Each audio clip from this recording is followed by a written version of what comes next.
കുറെ ആരോഗ്യ പ്രശ്നങ്ങളുമായിട്ട് കേരളത്തിലേക്ക് തിരിച്ചു വരികയാണ്. ഒരു 100 ചില്ലാനും കിലോ ആയിട്ട്. അത്ര എത്തിയിട്ടില്ലല്ലോ.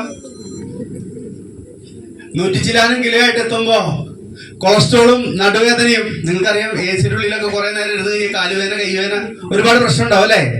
അങ്ങനെ വന്നൊരു വ്യക്തിയാണ്, എൻ്റെ സ്വന്തം പെങ്ങളാണ് എന്നെ RCM പരിചയപ്പെടുത്തുന്നത്. പെങ്ങൾക്ക് കൈയടിച്ചോ, കുഴപ്പമില്ല.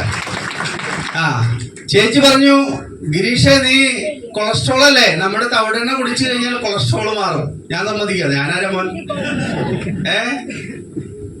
ചേച്ചിയോട് ആരത് പറഞ്ഞേ? ഓയിൽ കുടിച്ചാൽ കൊളസ്ട്രോൾ കൂടല്ലേ, കുറയുന്ന ആര് പറഞ്ഞു? ഞങ്ങളൊരു ക്ലാസ് കേട്ടു ഡോക്ടർ രാജൻ സാറിന്റെ. ആ ക്ലാസ്സില് ഓയിൽ കഴിച്ചിട്ട് കൊളസ്ട്രോൾ മാറിയ ആളുകളെയും പ്രഷർ മാറിയ ആളുകൾക്ക് കണ്ടു അത്രേ. എനിക്ക് വിശ്വാസം വരാം. നമ്മൾ കണ്ടിട്ട് പോലും വിശ്വസിക്കുന്നില്ല, പിന്നീട് കാണാതെ അല്ലേ. അപ്പൊ ചേച്ചി പറഞ്ഞാൽ നീ ഇംഗ്ലീഷ് മരുന്ന് കഴിച്ചോ. അപ്പൊ എനിക്ക് എല്ലാ ഇംഗ്ലീഷ് മരുന്നും ഫ്രീ ആയിട്ട് കിട്ടും. കാരണം ഞാൻ പട്ടാളക്കാരനായതുകൊണ്ട് ഞങ്ങൾക്ക് ECHS ഫെസിലിറ്റീസ് ഉണ്ട്, എല്ലാ മരുന്നും ഫ്രീ ആയിട്ട് കിട്ടും. പക്ഷേ ഇംഗ്ലീഷ് മരുന്നിനോട് എനിക്ക് താല്പര്യമില്ലാത്തത് കൊണ്ട് തന്നെ ഞാൻ ചേച്ചിയോട് പറഞ്ഞു, ഈ ഡോക്ടറിന്റെ ക്ലാസ് എവിടെ നിന്ന് കേൾക്കാൻ പറ്റുക? അങ്ങനെയാണ് ഡോക്ടർ രാജൻ സാറിന്റെ ക്ലാസ് കേൾക്കാനുള്ള ഒരു ഓപ്പർച്യൂണിറ്റി എനിക്ക് ഉണ്ടായത്. അന്ന് റൈസ് ബ്രാൻ ഓയിൽ കഴിച്ച ആളുകളുടെ അനുഭവം കേട്ടപ്പോഴാണ് ഞാൻ ഓയിൽ കഴിക്കാൻ തുടങ്ങിയത്. ഇതൊരു ബിസിനസ് ചെയ്യാനോ, സ്റ്റാർ എംബ്രോയിഡറി എന്ന് വിചാരിച്ചിട്ടോ, കമ്പനിയുടെ റൈസിംഗ് കോറിലേറ്റർ എന്ന് വിചാരിച്ചിട്ടോ ഒന്നും ഇതിലേക്ക് വന്നൊരു വ്യക്തിയല്ല. അങ്ങനെ ഈ പ്രൊഡക്റ്റ് കഴിച്ചപ്പോ, ഇവിടെയും റൈസ് ബ്രാൻ ഓയിൽ കഴിക്കുന്ന ആർക്കെങ്കിലൊക്കെ ഉണ്ടോ? ഇതിപ്പോ ചാലക്കുടിക്കാരെ വലുത്തുള്ളവര്, ചാലക്കുടിക്കാരെല്ലാവരും ഓയിൽ കുടിക്കില്ലപ്പോ, കുടിയന്മാരാ, അതറിയാം. ഞങ്ങളുടെ നമ്പർ കട്ടാക്കിപ്പോ വേറെ ആരോ അല്ലേ. ആ കുടിയല്ല, നമ്മുടെ റൈസ് ബ്രാൻ ഓയിൽ കൂടി ഞാൻ പറഞ്ഞത്, അത് മാത്രം ഓർമ്മ വരുന്നുള്ളൂ അല്ലേ. ഓക്കെ. അപ്പോ അങ്ങനെ ഉപയോഗിച്ച് തുടങ്ങിയൊരു വ്യക്തിയാണ്.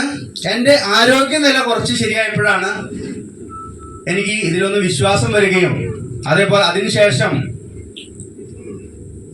അവിടുന്ന് നമ്മുടെ പെരുമ ഓഡിറ്റോറിയം, പയ്യോളി പെരുമ ഓഡിറ്റോറിയത്തിൽ ഒരു പ്രോഗ്രാം ഉണ്ടെന്ന് പറഞ്ഞ് സാർ എന്നെ കൊണ്ടുവന്നു. എനിക്ക് വരാൻ ഇഷ്ടമുണ്ടായിരുന്നോ? എന്താ തോന്നുന്ന, ഇഷ്ടമുണ്ടായിരുന്നോ? ഞാൻ പറഞ്ഞു, സാറേ ഈ മല്ലിമുളക് ഉപയോഗിക്കാൻ ഈ പെരുമേലിക്ക് പോകേണ്ട ആവശ്യം എന്താ? കോഴിക്കോട് ഇന്നൊരു മാർക്കറ്റിൽ നിന്ന് മല്ലിമുളക് വാങ്ങി ഉപയോഗിച്ച് ക്ലാസ് കേട്ടിട്ടല്ലോ. ആള് പറഞ്ഞു, ഗിരീഷ് ഒന്ന് വന്നു നോക്ക്, വരൂ, എന്നെ വിശ്വസിക്കൂ. അങ്ങനെ ഡോക്ടർ രാജൻ സാറ് എയർഫോഴ്സുകാരനായതുകൊണ്ടും എനിക്ക് കൊളസ്ട്രോൾ നോർമൽ ആയതുകൊണ്ടും വേറെ പണി ഇല്ലാത്തത് കൊണ്ടും ഞാൻ സാറിന്റെ കൂടെ വന്നതാണ് ഞാൻ ഇന്നിവിടെ നിൽക്കാൻ കാരണം. ആ പെരുമ ഓഡിറ്റോറിയത്തിൽ ഞാൻ വരുമ്പോ, നമുക്കറിയാം ചാലക്കുടിയിൽ അന്ന് വലിയ ക്ലാസ്സുകളൊന്നുമില്ല, ചെറിയ ഒരു 10 പേര്, 15 അല്ലെങ്കിൽ 20, മാക്സിമം 50 പേരുടെ ക്ലാസ്സാണുള്ളൂ ചാലക്കുടിയിൽ. എനിക്കറിയില്ലായിരുന്നു ആയിരക്കണക്കിന് ആളുകൾ നിറഞ്ഞു കവിഞ്ഞിരിക്കുന്നു. ഞാൻ വന്നു കഴിഞ്ഞപ്പോ ഹാള് നിറഞ്ഞു കവിഞ്ഞ് ഇല്ല അറ്റത്തിരിക്കുന്ന വ്യക്തികൾ, ആ ചുമരിനോട് ചേർന്ന് കുറെ ആളുകൾ ഇരിക്കുന്നുണ്ട്, ലാസ്റ്റ് വന്ന ആളുകൾ അല്ലെ. ഇതേപോലെ ഞാനും ലാസ്റ്റ് വന്ന് ഏറ്റവും ബാക്കിലിരുന്ന ഒരു വ്യക്തിയാണ് ഇന്ന് ഏറ്റവും ഫ്രണ്ടിൽ നിങ്ങളുടെ മുന്നിൽ നിൽക്കുന്നത്. ഹലോ, ഇങ്ങനെ ഫ്രണ്ടിലേക്ക് വരാൻ ആഗ്രഹമുണ്ടോ?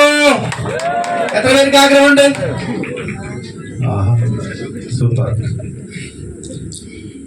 അന്ന് ഞാനൊരു തീരുമാനം എടുത്തു, സാധാരണക്കാർക്ക് RCMലൂടെ വിജയിക്കാൻ പറ്റുമെങ്കിൽ, ഒരു വീട്ടമ്മയ്ക്ക് വിജയിക്കാൻ പറ്റുമെങ്കിൽ, ഒരു ഗവൺമെന്റ് ജോലിക്കാരന് ആവശ്യമുണ്ടെങ്കിൽ RCM, ഒരു വിദ്യാഭ്യാസം കുറഞ്ഞ ഒരു വ്യക്തിക്ക് വിജയിക്കാൻ പറ്റുമെങ്കിൽ എനിക്ക് വിജയിക്കാൻ പറ്റും, എനിക്ക് വിജയിക്കണമായിരുന്നു. അന്നെടുത്തൊരു തീരുമാനമാണ് എന്നെ പടിപടിയായിട്ട്, നമ്മൾ പറയാറുണ്ട്, ഓരോ പടികൾ കയറും തോറും ഓരോ സ്വപ്നം പുതിയിടുന്നു അല്ലേ. വരുമ്പോ വലിയ സ്വപ്നമൊന്നുമില്ല, ഇഷ്ടം കൊണ്ടൊന്നല്ല വന്നത്. പക്ഷേ ക്ലാസ് കേട്ട് കഴിഞ്ഞപ്പോ തോന്നി, എന്നെ ഇവിടെ കൊണ്ടുവന്ന ഒരാള് പറഞ്ഞ പോലെ എല്ലാ RCM ഡിഫറെന്റ് ആണ്, ആണല്ലേ. പിന്നെ നമ്മൾ ശ്രദ്ധിക്കാൻ തുടങ്ങി, പതുക്കെ സീരിയസ് ആയി. ഇന്ന് ഞാൻ സ്റ്റാർ എംബ്രോയിഡറി അച്ചീവറായിട്ട് നിൽക്കുമ്പോഴും രസകരമായ കാര്യം, എന്നോട് ഇത് പറഞ്ഞ എന്റെ പെങ്ങൾക്ക് ഇപ്പോഴും RCM മനസ്സിലായിട്ടില്ല. എന്താണ് എന്നോട് ഇത് പറഞ്ഞ എന്റെ ചേച്ചിക്ക് ഇപ്പോഴും RCMന്റെ പ്രൊഡക്റ്റ് മാത്രമേ തലേ കയറിയിട്ടുള്ളൂ, ഇതിന്റെ അവസരം തലേ കയറിയിട്ടില്ല. ഞാൻ ചെന്ന് ചേച്ചിയോട് ഇതിന് 21 സ്റ്റെപ്പ് ഉണ്ട് ചേച്ചി, ഇവിടെ കാണിച്ചില്ലേ, അത് ഇങ്ങനെയാ. അയ്യോ ഗിരീഷന്റെ തല പെരുത്ത് കയറി, നീ എന്നോട് പറയില്ലേ? ഇതൊക്കെ കേൾക്കാൻ അവർക്ക് ത്രാണിയില്ല. കാരണം സാധാരണ ചിന്താഗതിയുള്ള ആളുകൾക്ക് ഇത് ഉൾക്കൊള്ളാൻ പറ്റില്ല, ആണോ അല്ലേ? നമ്മൾ പറയും സാധാരണക്കാരെ അസാധാരണക്കാരാക്കി മാറ്റുന്ന പ്രസ്ഥാനമാണ് RC എന്ന് പറയും. ഞാൻ പറയും തെറ്റാ. അസാധാരണ ചിന്താഗതിയുള്ള സാധാരണക്കാരെ അസാധാരണക്കാരാക്കി മാറ്റുന്ന പ്രസ്ഥാനമാണ് RC. നമ്മൾ കാണുമ്പോൾ സാധാരണക്കാരനായിരിക്കും, ചിലപ്പോൾ കൂലിപ്പണിയായിരിക്കും, പക്ഷെ അവന്റെ തോട്ട്, അവന്റെ ചിന്താഗതി അസാധാരണമായിരിക്കും. ശരിയല്ലേ? എനിക്ക് വിജയിക്കണം, വിജയിച്ചേ മതിയാവൂ. അവൻ എന്നും എന്തെങ്കിലും പുതിയ കൺസെപ്റ്റ് തേടിക്കൊണ്ടിരിക്കുന്ന ഒരാളാണ്. ഒരു അവസരം, അങ്ങനെ വിജയിക്കാൻ ലൈഫില് ആവശ്യമുള്ള ആളുകൾക്കുള്ളതാണ് യഥാർത്ഥത്തിൽ RCM. അങ്ങനെയുള്ളവരാണോ ഇവിടെ ഇരിക്കുന്നവര്? എത്ര പേര് RCMൽ ഞാൻ എന്തായാലും വിജയക്കൊടി പാറിച്ചിരിക്കും എന്ന് ഉറച്ച തീരുമാനം എത്ര പേരുണ്ട്? അങ്ങനെയാണെങ്കിൽ നമ്മുടെ RCMന്റെ പ്രയാണം തുടങ്ങിയാലോ? ഒരു നല്ല കൈയ്യടി കൂടി തുടങ്ങാം.